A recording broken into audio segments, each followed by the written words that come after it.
Muhammad Hanzala Yusuf, Pakistan. Do the grandchildren who are orphans have any right on the property and wealth of the grandfather in Islam? If not, then what is the wisdom behind this ruling? The question posed is that if there's a person who has children and if his son or daughter dies and leaves children, so can the grandchildren inherit from the grandfather? And most of the people think that, okay, suppose a person has got 5 children and one child expires and he has children, so whatever his share of the inheritance can go to the grandchildren. This is totally wrong. In Islam, if a person's daughter has children, irrespective whether the person's children are alive or not, the grandchildren do not inherit at all.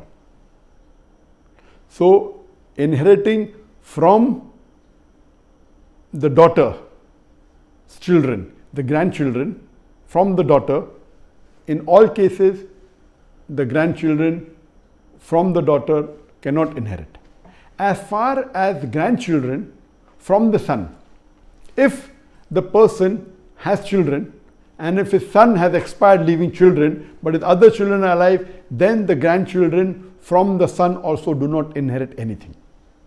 But if a person has got children and from his son he has got children and all his children expire, so if all the children expire, then the inheritance goes to the other close relatives. So in this case, the grandchildren from the son will inherit a portion.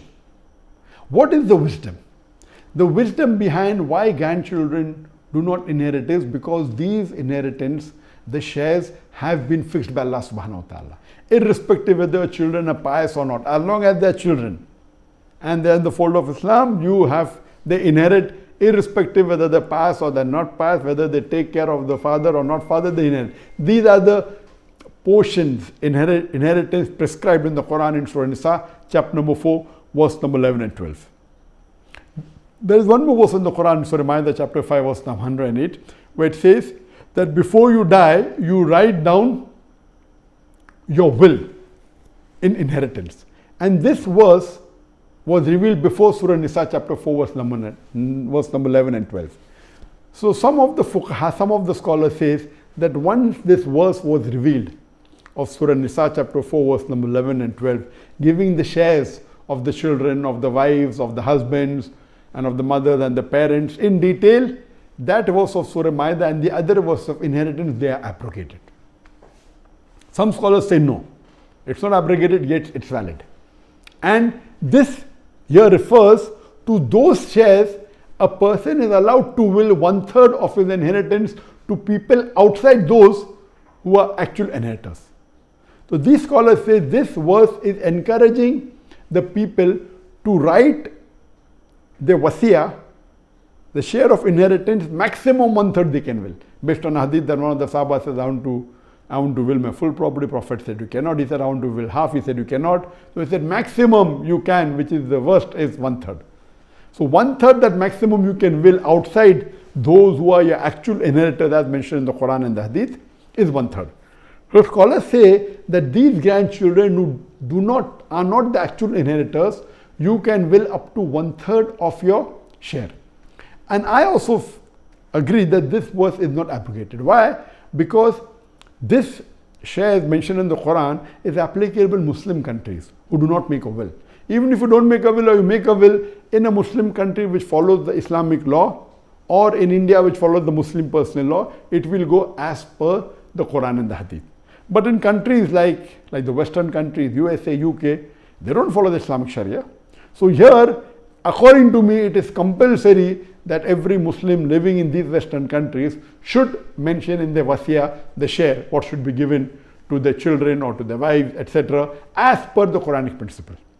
And again here, they can will 1/3 of their property to whoever they want outside the inheritors. So here again, the logic here is that if you have children, you cannot give them more or less.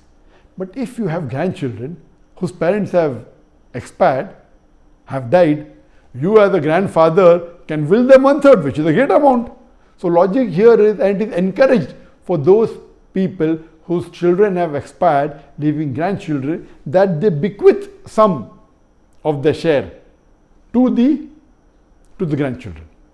So here the logic, I believe, is that here, seeing the financial situation of the grandchildren, the grandfather or the grandmother, they can bequeath, they can write in their inheritance a share according, and it can be much more than the share of the other children. Imagine if he has 10 children and one of them expires and has got grandchildren, and if he feels that the 9 of my children are there, they can take care of my grandchildren, what about this one daughter whose children have died?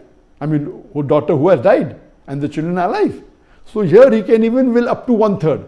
So I believe this is, alhamdulillah, good opportunity where a bigger portion of the wealth, if the grandfather wishes or grandmother wishes or the grandparent wishes, can give to the grandchildren.